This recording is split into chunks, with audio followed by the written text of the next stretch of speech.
Hello, wonderful people. So today we're going to discuss user templates.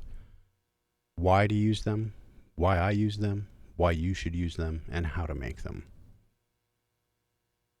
The reason why I have a user template is because I was previously using my studio in primarily MIDI mode. And so I was sending MIDI notes to all of my drum machines, and everything was being sent through a mixer. I decided that that was a little bit inefficient. So I went through a months long sampling craziness where I sampled all of my drum machines into a few drum kits and decided that if I'm going to make this work, I'm going to make it work as easy as possible for myself. Every time I sit down, I want it to be ready to go as soon as I sit down and everything's powered up. So on my template, I'm going to show you.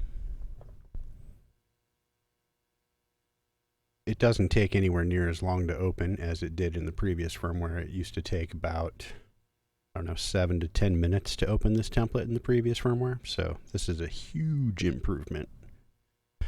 On this first drum track, this is a bunch of samples that I've made from drum kits, from drum machines, my RD6, my RD9, my EMX1, my ES1, my RMX1, all sorts of samples are in this kit.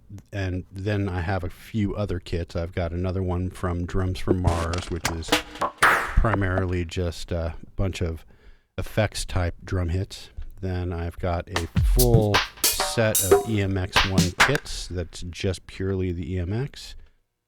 Then I've got a bunch of drums that are from the RMX1.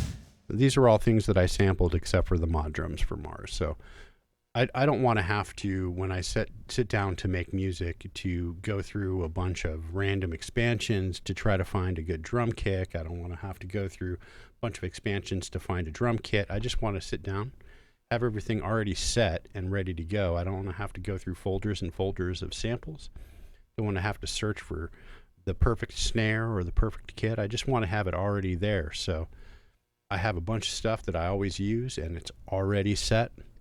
In the mixers, I'm going to go into the drum rack in the pad mixer. I have everything already pre-leveled. Anything that needs to be turned up or turned down is turned up or turned down. Anything that needs an effect, send like a reverb or a delay or any other kind of effect, that's already been sent. Anything that's panned, needs to be panned, is already panned.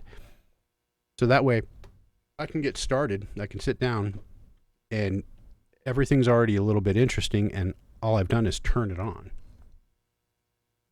If you have a very complicated setup like I do, this is really the only way to go because the Force is so agnostic to workflow that you really have to develop your own workflow with this machine. There's no right way to do it. There's no wrong way to do it, but this is the way I do it. So I also have inside of the Matrix mixer here, I have all of my MIDI tracks set as well, and those all go to synthesizers that are plugged in my synth and drum machine studio.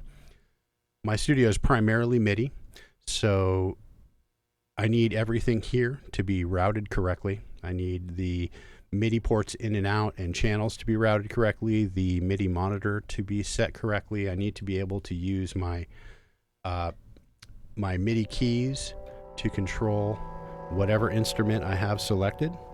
So if I want to use my mod wave, I select that. If I want to use my KS4, I select that. If I want to use my Deep Mind, I just select those. And so if I'm in the Matrix, I can just select whatever synth that I have, my Equinox, my JX8P, whatever. It doesn't really matter which synth it is.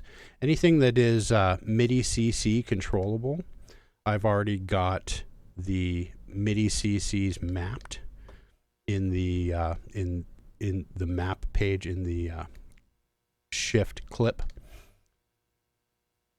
anything that can be CC mapped, I've gone in and edited each of the names of the CCs and then organized them into pages so that they're easy to find. And each one of my synthesizers is set up in a very similar way. Cutoff and resonance at the bottom. You know, as much as I can, I try to make things as easy to remember. I don't have to think about where things are.